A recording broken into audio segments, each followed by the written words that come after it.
Assalamualaikum warahmatullahi wabarakatuh. Halo teman-teman, sudah siap untuk belajar? Kali ini kita akan belajar bahasa Inggris ya teman-teman dengan tema narrative text.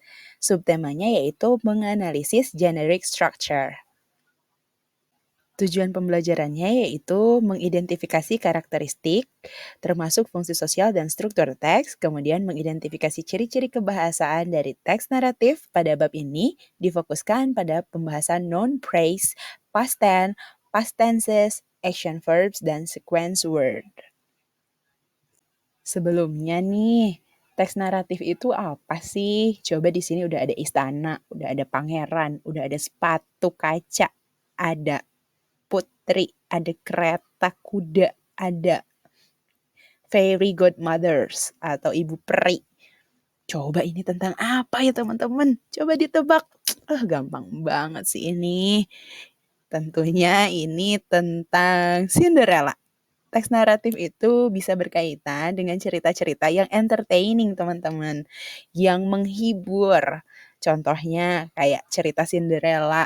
Sebetulnya naratif teks itu banyak sih cerita-ceritanya. Pokoknya cerita apapun. Mau itu cerita horor, mau itu magical, mau itu istana sentris kayak princess, prince gitu ya. Nah itu adalah tergolong ke dalam teks naratif teman-teman. Jadi, naratif teks itu ialah teks yang menceritakan cerita imajinatif ataupun cerita nyata yang dimodifikasi dan disusun melalui urutan kejadian yang terjadi di masa lalu. Makanya ada past tense atau kalimat yang berkaitan dengan masa lampau, sudah terjadi gitu ya, bukan akan atau sedang terjadi, tapi sudah terjadi. Misalnya, once upon a time, pada zaman dahulu kala gitu ya. Nah, itu adalah teks naratif, teman-teman. The purpose of narrative text atau tujuan dari kenapa sih ada narrative text yaitu untuk entertaining sejujurnya, untuk menghibur teman-teman. Kita bisa melihat banyak sekali film atau cerita-cerita dongeng gitu ya.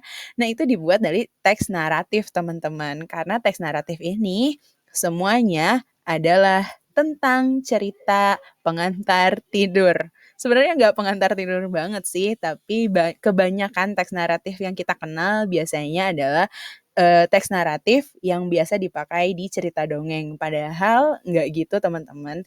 Dari film pun itu juga teks naratif. Yuk kita kenali struktur pembuatan teks naratif atau generic structure of narrative text. Yang pertama ada orientation. Orientation ini adalah awal atau pembukaan dari paragraf pertama yaitu mengenai pengenalan tokoh, kemudian latar tempat, dan waktu kejadian sebuah cerita. Nah ini adanya di orientation atau bagian pembukanya. Kemudian nanti ada complication atau permasalahan mulai muncul dan masuk ke inti permasalahan. Mulai ada konflik gitu ya, mulai ditinggalkan, mulai sedih-sedih gitu ya, mulai ada gejolak di dalam cerita. Nah, itu disebut dengan complication. Atau kemudian ada resolution.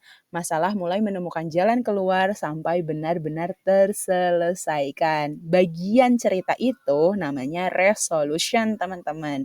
Yang terakhir, reorientation. Berisi kondisi akhir sebuah cerita yang meliputi nanti misalnya sad ending kah atau happy ending kah gitu. Nah ini bagian dari cerita itu disebut dengan reorientation. Gimana teman-teman? Udah paham belum generic structure-nya? Udah bisa nulis teks naratif gak? Wah, pertemuan kita kali ini cukup singkat ya.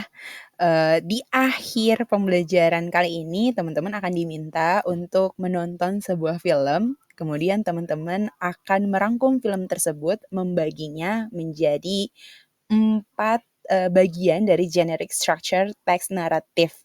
Gitu ya teman-teman. Nanti dibuat secara PDF, kemudian diupload di Google Classroom-nya. Terima kasih teman-teman untuk sesi kali ini. Terima kasih sudah mengikuti pembelajaran. Semoga tetap sehat raganya, semangat jiwanya, tuntas tugas-tugasnya. Terima kasih. Wabillahi taufiq wal hidayah. Wassalamualaikum warahmatullahi wabarakatuh. Bye, precious people.